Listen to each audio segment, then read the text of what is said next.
तहव्वुर राणा के पकड़े जाने के बाद पाकिस्तान में लोग खुद वहां के हुक्मरानों को कह रहे हैं कि वो भारत के सामने सरेंडर कर दें और आतंकवाद का रास्ता छोड़ दें, लेकिन जो सुधर जाए वो पाकिस्तान थोड़े ही है। तहव्वुर राणा को लेकर अंदर ही अंदर पाकिस्तान इतना डरा हुआ है कि उसने तहव्वुर राणा से अपने कनेक्शन को ही मानने से इनकार कर दिया है। आज जब पाकिस्तानी विदेश मंत्रालय के प्रवक्ता शफकत अली खान से तहव्वुर राणा के बारे में, उसके भारत प्रत्यर्पण के बारे में सवाल पूछा गया तो जनाब फौरन किनारा कर लिए। देखिए क्या हुआ है। Tawwur Rana issue, we have conveyed our position regarding his Canadian nationality, and as far as our record indicates, he did not even apply for renewal of his Pakistani origin documents for the last 2 decades. Tahawwur Rana पर मुंह खोलते ही पाकिस्तान फंस गया। पाकिस्तान के हिसाब से तहव्वुर राणा ने अपना पाकिस्तानी पासपोर्ट रिन्यू नहीं कराया, इसलिए वो पाकिस्तानी नहीं है, वो कनाडा का है। लेकिन पाकिस्तान ने बड़ी चालाकी से यह छिपा लिया कि पाकिस्तान अपने उन नागरिकों को दोहरी नागरिकता रखने की इजाजत देता है जो कनाडा चले जाते हैं। तहव्वुर राणा कोई आम पाकिस्तानी नहीं था, वो पाकिस्तानी फौज में डॉक्टर था। आज पाकिस्तान अपने पाले हुए राणा के साथ गद्दारी करके अपनी आतंकी हिस्ट्री पर पर्दा नहीं डाल सकते। तहव्वुर राणा को भारत लाना मोदी सरकार की एक बड़ी कामयाबी। पीएम मोदी ने जो कहा था कि देश के दुश्मनों को छोड़ेंगे नहीं और सबका हिसाब होगा, तो अब हिसाब होना शुरू हो चुका है। लेकिन कांग्रेस को इससे भी खुशी नहीं हो रही। कांग्रेस के नेता तो कह रहे हैं कि तहव्वुर राणा को ला रहे हैं तो सीना क्यों चौड़ा कर रहे हैं। ऐसे खुश हो रहे हैं जैसे ट्रंप ने टैरिफ माफ कर दिया। ट्रंप और मोदी जी दोस्त हैं तो यह पहले क्यों नहीं किया। दाऊद इब्राहिम को लाओ तो माने, गुरपतवंत सिंह पन्नू को लाकर दिखाओ, ललित मोदी नीरव मोदी को वापस लाओ। यानी कांग्रेस के मुताबिक तहव्वुर राणा को अमेरिका से भारत लाना कोई बड़ी बात ही नहीं है। खुद ला नहीं पाए, अब जो ला रहा है उसको कहेंगे क्या ही कर दिया, इसको क्यों नहीं लाते हो, उसको क्यों नहीं लाते हो, दाऊद पन्नू को क्यों नहीं लाते हो भारत। सुनिए कांग्रेस के नेताओं को, इनके राज्य में टेररिस्ट अटैक हो गया, ये पाकिस्तान को जवाब नहीं दे पाए, जिनके अपने मर गए उनको आज न्याय मिलने की उम्मीद जगी है। और आप सुनिए कांग्रेस के लोग कैसी कैसी बातें कर रहे हैं। अगर बोल रहे राणा को लाना है तो फिर सफलता बड़ी है, तो इससे बड़ा मुंबई को उद्ध्वस्त करने वाला दाऊद वहाँ पे बैठा है पाकिस्तान में, तो इससे बड़ी सफलता मिलती उसको लेकर आते तो उसको भी लेकर आए, इससे बड़ी सफलता पाए। पता नहीं राणा को लेके आ रहे हैं कि कैसे है, कब लेकर आएंगे, क्या है। अच्छी बात अगर लेके आ रहे हैं। हमने तो कहा कि राणा को तो ला सकते हो, लेकिन जो पंजाब वाले हैं, पंजाब में ये सारा गैंगस्टर या गैंगवार, इनको क्यों नहीं लाया जा रहा है। लाओ फिर पन्नू साहब को भी लाओ, रोज ट्रंप को मिलते हो, लाओ फिर उन साथियों को भी लाओ। आप गोल्डी की बात करते, लाओ उसको। इसके साथ साथ हम उम्मीद ये भी करते हैं कि उन लोगों को भी लाने का प्रयास करें जिन लोगों ने हमारे बैंकों को लूटा और यहाँ से चले गए, चाहे वो ललित मोदी हो या और जो लोग हो, वो सारे लोगों को फिर से वापस लाने की कोशिश करनी चाहिए। कांग्रेस के नेताओं को आग लगी हुई है बॉस कि बाप रे बाप, ये तो नाम हो जाएगा मोदी का कि मोदी भारत के गुनहगार को पकड़ कर ले आए, तो इसको काहे नहीं लाए, उसको काहे नहीं, खुद किसी को नहीं ला पाए, खुद घर में घुस के ठोक नहीं पाए। लेकिन आप देखिए कि ये वही लोग हैं जो कह रहे थे कि भाई कतर में जो भारतीय फंस गए उनको फांसी की सजा हो गई, अब मोदी दिखाएं जरा बचा के। मोदी बचा के ले आए, फिर इतना समूह हो गया। मत करो भाई ये सब, फिर वो किस दिन दाऊद इब्राहिम को भी पकड़ के ले आएंगे या वहां ठोक दिया जाएगा तो फिर और इतना समूह हो जाएगा। जो लोग आज कह रहे हैं कि तहव्वुर राणा को भारत लाना कोई बड़ी बात नहीं, वो शायद भूल गए कि मुंबई हमले के वक्त यूपीए सरकार ने किस तरह से रिएक्ट किया था, जिस पर आज भी सवाल उठते हैं। 2008 में जब मुंबई पर आतंकी हमला हुआ था तो उस समय शिवराज पाटिल केंद्रीय गृह मंत्री थे। हमले की खबर मिलने के बाद दिल्ली में गृह मंत्रालय एक्टिव हुआ। आरोप है कि उस दौरान शिवराज पाटिल बार बार कपड़े चेंज कर रहे थे। मुंबई में आतंकवादियों से जब सुरक्षाकर्मी लोहा ले रहे थे, उनकी गोलियों का सामना कर रहे थे, तो उस मुश्किल घड़ी में देश के गृह मंत्री पाटिल साहब बार बार कपड़े बदल बदल के अलग अलग जगह जा रहे थे। हेडलाइंस छपी थी उस दौर में कि भाई कपड़े बदलने वाला गृह मंत्री है। इसी तरह का आरोप 2008 में हुए मुंबई धमाकों में भी शिवराज पाटिल पर लगा था।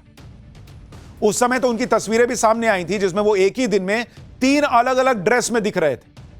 यह थी उस समय की यूपीए सरकार के गृह मंत्री की गंभीरता कि देश में आग लगी हुई है, भाई साहब कपड़े बदल रहे थे। गृह मंत्री जो कर रहे थे सो कर ही रहे थे। मनमोहन सिंह सरकार में कैबिनेट सचिव रह चुके चंद्रशेखर ने अपनी किताब as good as my word में उस वक्त के हालात के बारे में लिखा कि मुंबई हमले के बाद भ्रम की स्थिति पैदा हो गई थी। कौन क्या करेगा इस बारे में कुछ स्पष्ट ही नहीं था। संविधान के तहत कानून व्यवस्था राज्य का मुद्दा है, केंद्र सरकार राज्य के अनुरोध पर दखल दे सकती है। इसी को लेकर उस समय भ्रम की स्थिति पैदा हो गई थी। हम लोग संकट को फौरन खत्म करना चाहते थे, लेकिन हमारे पास कोई खुफिया जानकारी नहीं थी, ना ही जमीनी हकीकत का पता था कि वहां हो क्या रहा है। यह था यूपीए के जमाने में हाल कि हम घुसे हैं इस मामले में कि नहीं घुसे हैं, कि स्टेट का मामला है कि सेंटर का मामला है, क्या करें, तुम देखो हम देखें, यह तो हाल था। और कह रहे हैं कि तहव्वुर राणा को ले आए तो क्या ही हो गया, दाऊद को लाके दिखा। आज कांग्रेस के नेता कह रहे हैं कि तहव्वुर राणा को प्रत्यर्पित करके भारत लाना कौन सी बड़ी बात है। लेकिन मुंबई अटैक के दौरान यूपीए सरकार कितनी कंफ्यूज थी और एक्शन लेने में कितनी ढिलाई बरती, इसके बारे में खुद कांग्रेस नेता मनीष तिवारी ने अपनी किताब 10 flash point 20 years national security situation that impacted India में लिखा है कि मुंबई हमले के बाद तत्कालीन सरकार को पाकिस्तान के खिलाफ सख्त कार्रवाई करनी चाहिए थी। यह ऐसा समय था जब एक्शन बिल्कुल जरूरी था। एक देश यानी पाकिस्तान निर्दोष लोगों का कत्लेआम करता है और उसे इसका कोई पछतावा नहीं होता, इसके बाद भी हम संयम बरतते हैं, तो यह ताकत नहीं बल्कि कमजोरी की निशानी है। यह कांग्रेस के नेता ने लिखा है अपनी किताब में।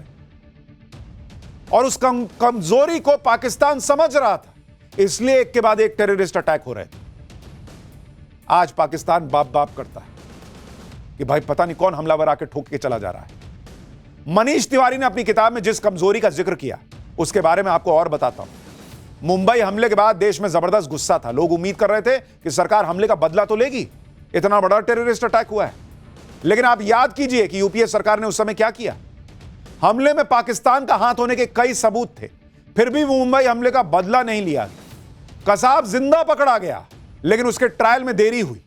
पाकिस्तान पर दबाव नहीं बनाया जिससे वो आतंकियों पर एक्शन ले।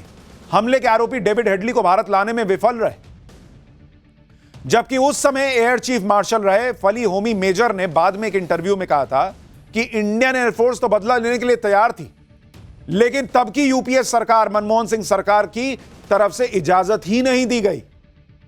मुंबई हमले के बाद उस समय यूपीए सरकार ने पाकिस्तान पर कोई एक्शन नहीं लिया। तत्कालीन प्रधानमंत्री मनमोहन सिंह ने पाकिस्तान के खिलाफ एक्शन क्यों नहीं लिया, इसका खुलासा अमेरिका के पूर्व राष्ट्रपति बराक ओबामा तक कर चुके हैं। बराक ओबामा ने अपनी किताब प्रॉमिस्ड लैंड में लिखा है कि मनमोहन सिंह ने बताया कि मुस्लिम विरोधी भावनाएं बढ़ने से बीजेपी का प्रभाव बढ़ रहा है। अनिश्चितता भरे वक्त में धार्मिक और जातीय एकजुटता का आह्वान लोगों को बहका सकता है। उनको तब भी मुस्लिम वोट की चिंता थी और इसी वजह से मनमोहन सिंह ने मुंबई हमले के बाद संयम दिखाया, जिसे कांग्रेस के नेता मनीष तिवारी जैसे नेता भी कमजोरी बता चुके। यानी कांग्रेस के नेतृत्व में यूपीए सरकार को जो करना चाहिए था वो तो नहीं किया, बल्कि मुंबई हमले के आरोप से पाकिस्तान को बचाने वाला काम किया। कांग्रेस के नेता दिग्विजय सिंह जैसे नेता मुंबई हमले को आरएसएस की साजिश बताने वाली किताब के लोकार्पण में पहुंचे हुए थे। मुस्कुरा रहे हैं, देखिए ये तस्वीरें, ये सब आपको आज याद करा रहा हूं बॉस। ये जो अपना नया भारत है, इसकी ताकत को तब तक नहीं समझ पाइएगा जब तक ये तस्वीरें नहीं याद कीजिएगा। यह साबित करने की तब कोशिश की गई थी कि मुंबई हमले में पाकिस्तान का नहीं, आरएसएस का हाथ है। इस किताब को लिखने वाले पत्रकार अजीज बर्नी उस समय तत्कालीन प्रधानमंत्री मनमोहन सिंह के साथ फोटो खिंचवाते थे, सरकार से सम्मान लिया करते थे। आप सोचिए, जिस मुंबई हमले में पाकिस्तान के खिलाफ सारे सबूत थे, सारे आतंकी पाकिस्तान से आए थे, यहां तक कि पाकिस्तान के नेता खुद मानते थे कि मुंबई हमले में पाकिस्तान का रोल था, कसाब जिंदा पकड़ा गया। उस घटना को आरएसएस से जोड़ने की कितनी बड़ी साजिश की गई थी। संघ पर इस तरह के आरोप लगाने वाले अजीज बर्नी के खिलाफ संघ ने एक्शन भी लिया था। तस्वीर देखिए, आरएसएस की का षड्यंत्र 26/11 दिग्विजय सिंह फोटो खिंचा रहे हैं।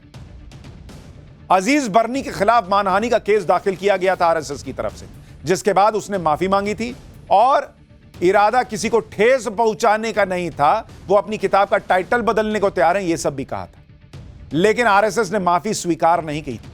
संघ ने कहा कि अजीज बर्नी की माफी स्वीकार्य नहीं है, यह माफी केस वापस लेने के लिए पर्याप्त नहीं। यह हुआ था उस वक्त। यह तो हाल था उस समय यूपीए सरकार का। जिस पाकिस्तान पर हमले का आरोप लगा, उसे बचाने के लिए संघ वाला एंगल जोड़ दिया। बाकायदा किताब लॉन्च कर दी गई कि मुंबई हमले में संघ की साजिश थी, जिसमें बाद में माफी मांगनी पड़ी। यह सब यूपीए के सरकार के दौर में हो रहा था। और जब मोदी सरकार में मुंबई हमले के मास्टरमाइंड तहव्वुर राणा को भारत लाया जा रहा है तो इसका क्रेडिट भी लेने की कोशिश की जा रही। कांग्रेस नेता पी चिदम्बरम ने कहा है कि तहव्वुर राणा का प्रत्यर्पण 1.5 दशक के कठिन कूटनीतिक, कानूनी और खुफिया प्रयासों का परिणाम है जो यूपीए सरकार ने अमेरिका के साथ मिलकर शुरू किया। ये लोग भाई क्रेडिट लूटने आ गए कि शुरुआत तो हमने ही की थी ना, ला नहीं पाए तो क्या हुआ, पहले वाली अर्जी तो हमने ही लगाई थी। अलग लेवल पे हैं बॉस ये लोग। आपकी मंशा तहव्वुर राणा को वापस लाने की होती या फिर मुंबई के पीड़ितों को इंसाफ दिलाने की होती तो मुंबई हमले को आरएसएस से जोड़ रहे होते आपके नेता। सुनिए केंद्रीय मंत्री पीयूष गोयल और नित्यानंद राय ने तहव्वुर राणा के भारत आने पर क्या कहा। कांग्रेस की सरकार ने कुछ किया नहीं आरोपियों के ऊपर सख्त सजा दिलाने के लिए, बल्कि जो पकड़ा गया था कसम उसको भी बिरयानी खिलाते थे। ये मोदी जी का दृढ़ संकल्प था कि जिन लोगों ने हमारी देश पर आंख उठाई उनको सख्त से सख्त सजा मिले। जो भी अपराधी इस दुनिया में कहीं भी छुपे हुए हैं जिन्होंने भारत के खिलाफ षड्यंत्र रचा है वह सब। तो आखिरकार विपक्ष कुछ भी कहे, कांग्रेस कुछ भी कहे, देश देख रहा है कि तहव्वुर राणा को भारत लाया गया है, जबरदस्त कूटनीतिक प्रयासों के जरिए लाया गया है और यही वो नया भारत है जिसकी धमक दुनिया महसूस कर रहा है। लेकिन ये इकलौती खबर नहीं है नए भारत की ताकत की।